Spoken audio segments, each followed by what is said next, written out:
Adi wa bahjatun wa miraduhu lil abdi ahsanu miradi. Jadi ilmu adalah cahaya, dan ini memang yang dimaksud dengan cahaya, dan ini ada hubungannya dengan tadi. Jika kita tadi berbicara hanya sekedar masalah ilmu nalar dan ilmu tajribah dan ilmu eksperiensial, tapi kita lupa bahwa sebenarnya ada kategori ilmu yang berbeda yang biasanya disebut sebagai ilmu knowledge by presence. Knowledge by presence itu adalah ilmu yang dengan kehadiran, ilmu yang hadir.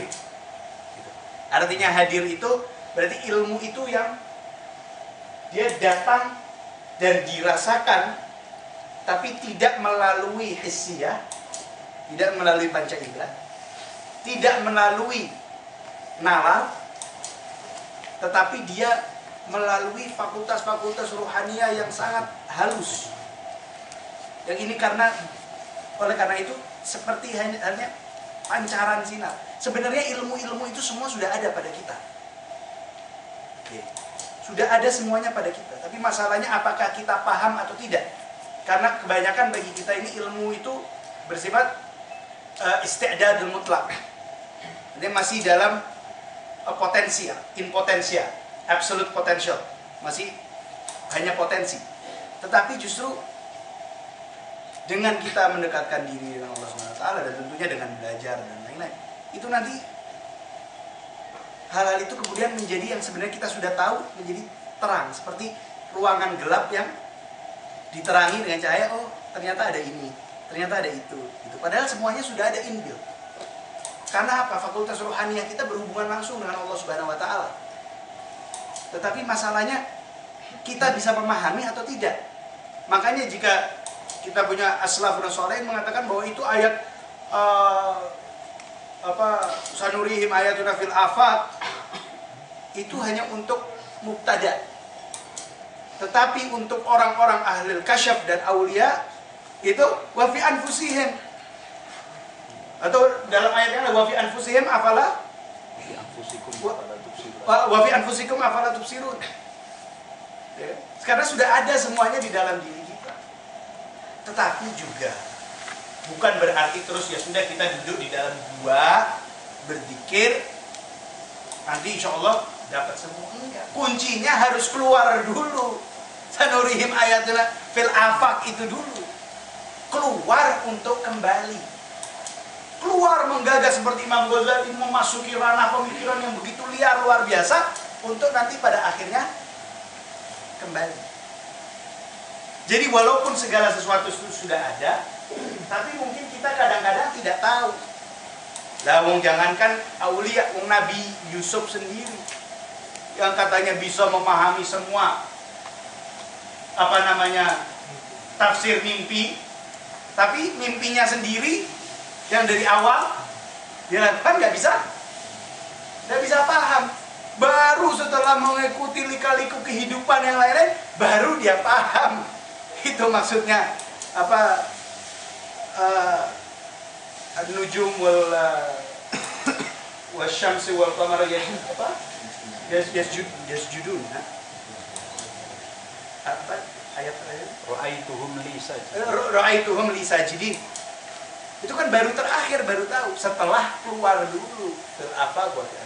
Jadi saya rasa kalau misalnya, dan ini ada hubungannya dengan masalah ketakutan tadi yang saya percaya, mungkin nggak semua orang mempunyai kepercayaan ini, tapi saya pribadi percaya jika kita mempunyai sidik Allah, jika kita mempunyai kesungguhan dan kita mempunyai kejujuran dalam diri bahwa kita menuntut ilmu bukan untuk mencari hujah, bukan untuk mencari perdebatan, bukan untuk tapi untuk memahami.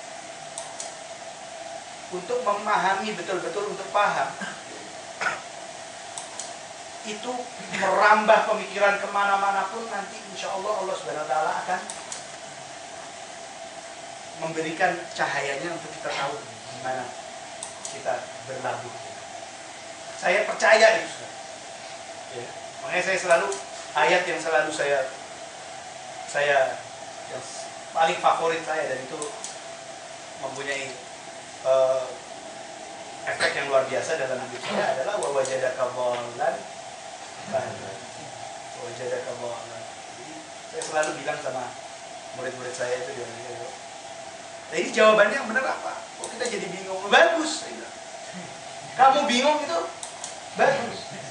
Kalau misalnya kamu tidak bingung, berarti kamu habis pengajian ya udah pulang enak tidur.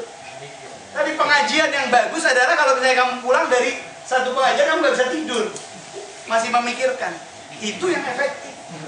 Kalau semuanya jawabannya sudah dikasih, ya udah buat apa jadi toleb ilmu, ya kan?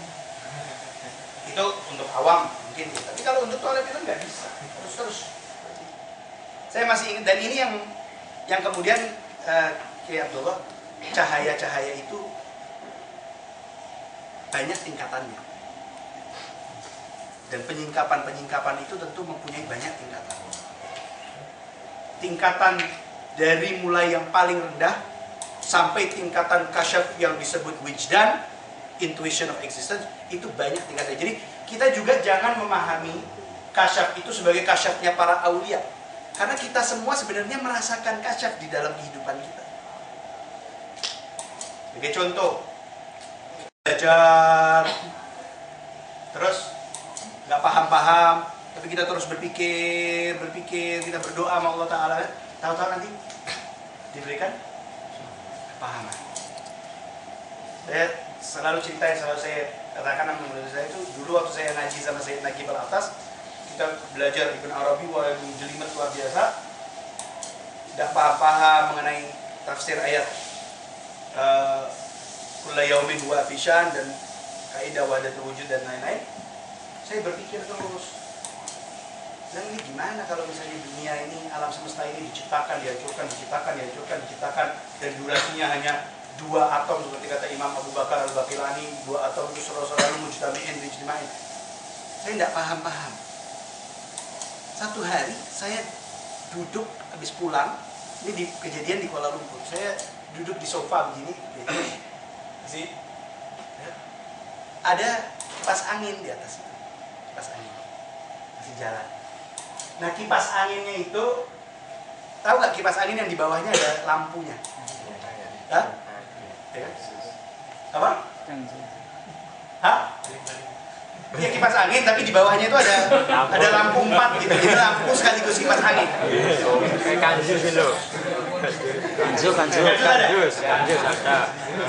Coba kalau misalnya di kanjus ada, nanti ada cek. Saya lihat gini. Saya lihat lampu itu kan di bawahnya kipas angin. Tapi karena kipas angin itu berputar begitu cepat, saya melihat ada 4 lampu yang sama di atasnya kipas angin. Nanti refleksi, cuma pantulan saja, ya kan? Karena mungkin terang gimana, dan itu terus kelihatan di atasnya itu ada lampu. Ada lampu yang sama. Kalau saya kecil, karena cepat kipas angin itu berputar, kelihatannya terus ada itu. Tapi begitu saya slowkan, saya pelankan itu kipas angin dari nomor 4 jadi nomor 2, itu lampu itu kadang ada, kadang nggak ada, kadang ada, kadang nggak ada, kadang ada, kadang nggak ada. Ya sebenarnya lampu yang di atas itu sebenarnya hanya ada karena ada lampu yang asli yang di bawah. Saya bilang ini jangan-jangan ini yang dimaksud dengan penciptaan alam semesta yang terus-menerus itu, bahwa walaupun ada ayat sabitanya, tapi yang di luar itu ada. La yaumin huwa fisyan, setelah diciptakan dan dihancurkan dan diciptakan. Saya balik ke Profesor Al-Atas, besoknya saya bilang, Habib, saya cerita pengalaman saya gitu. Wah, dia senang sekali. Dia bilang, itu yang disebut salah satu tingkat dari kasyaf. Karena apa? Saya senang karena saya tahu bahwa Anda itu sedang memikirkan dengan kuat. Sehingga nanti, karena pemikiran itu nanti seperti sorot cahaya, oh ternyata itu. Seperti juga cerita yang selalu saya ceritakan tentang orang yang mendapatkan hadiah Nobel karena menemukan rumusan molekulnya minyak. Molekulnya minyak itu kan, jadi ceritanya dia itu berpuluh-puluh tahun mencoba memahami gimana ya kira-kira molekulnya minyak itu, gambaran molekulnya petroleum. Nggak dapat. Terus akhirnya satu hari dia katanya duduk di depan perapiannya waktu masih musim dingin, tahu-tahu dia tertidur. Pada saat tertidur itu dia mimpi ada 6 ular. Ada 6 ular yang masing-masing ularnya itu menggigit buntutnya masing-masing. 1, 2, 3, 4, 5, 6. Menggigit. Beliau masanya dan cuma joget-joget gitu yang dia lihat di mimpi. Pas dia bangun, dia langsung catat itu bentuknya itu, apa, heksagram kalau nggak salah. Hah? 6 itu heksagram ya? Hah? Hidrokarbon. Terus dia coba hitung-hitungannya, ternyata masuk. Allah Subhanahu wa Ta'ala bekerja secara sangat misterius. Makanya salah satu apa? Jadi Allah Subhanahu wa Ta'ala bekerja dengan sangat halus. Berapa banyak apel sudah jatuh dari pohon sebelum yang namanya Sir Isaac Newton, karena katanya masih duduk di bawah pohon, apelnya jatuh, tahu-tahu dia bisa tahu, oh ini tuh gravitasi bumi. Ya Allah, apel dari zaman dulu sampai sekarang tetap saya ngeliatin apel tiap hari jatuh juga saya nggak dapat pahaman apa-apa, ya kan? Nah, karena memang kita nggak berpikir.